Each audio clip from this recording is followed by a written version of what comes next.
সময়ের জানালা।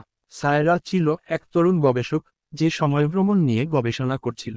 সে বিশ্বাস করত, সময় একেবারে স্থির কিছু নয়, বরং এটি ভাঁজ করা যায়, বাঁকানো যায়, শুধু সঠিক দরজাটি খুঁজে নিতে হয়।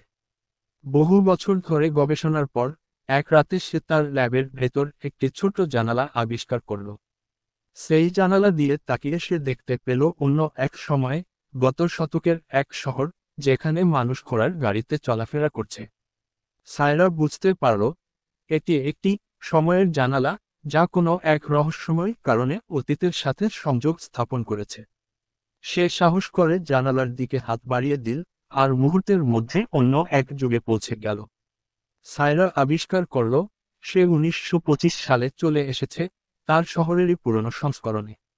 রাস্তায় তেলবাতি জ্বলছে, মানুষ কোট প্যান্ট পরে হাঁটছে, আর পত্রিকার শিরোনামে লেখা, নতুন যুগের সূচনা, বৈদ্যুতিক বাতির যুগ।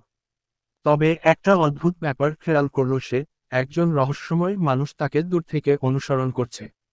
লোকটির চোখে যেন চিন্তার ছাপ, যেন সে সায়রাকে চেনে।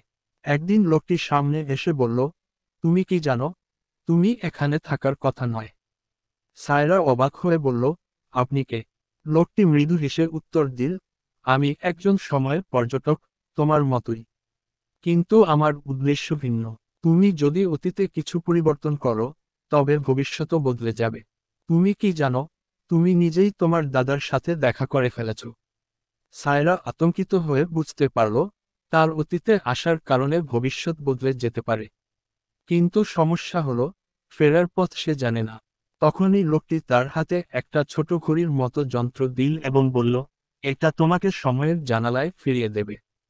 তবে সাবধান, সময়ের নিয়ম ভাঙলে ইতিহাস বদলে যাবে। সায়রা দ্রুত যন্ত্রটি চালু করল, আর মুহূর্তের মধ্যে সে বর্তমান সময়ে ফিরে এল। কিন্তু ফিরে এসে সে বুঝতে পারল, তার নিজের শহর বদলে গেছে। বিজ্ঞাপনে অচেনা নাম, রাস্তার ডিজাইন আলাদা।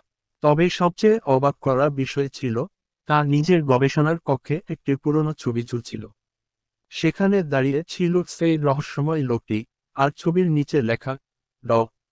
সায়রা, 1925। সে কি সত্যি অতীতে গিয়েছিল, নাকি তার ভবিষ্যতের কোনো সংস্করণ অতীত থেকে তার কাছে এসেছিল? আর যদি সত্যিই সময় পরিবর্তন করা সম্ভব হয়, তবে সে কি আবার ফিরে যাবে সময়ের জানালায়?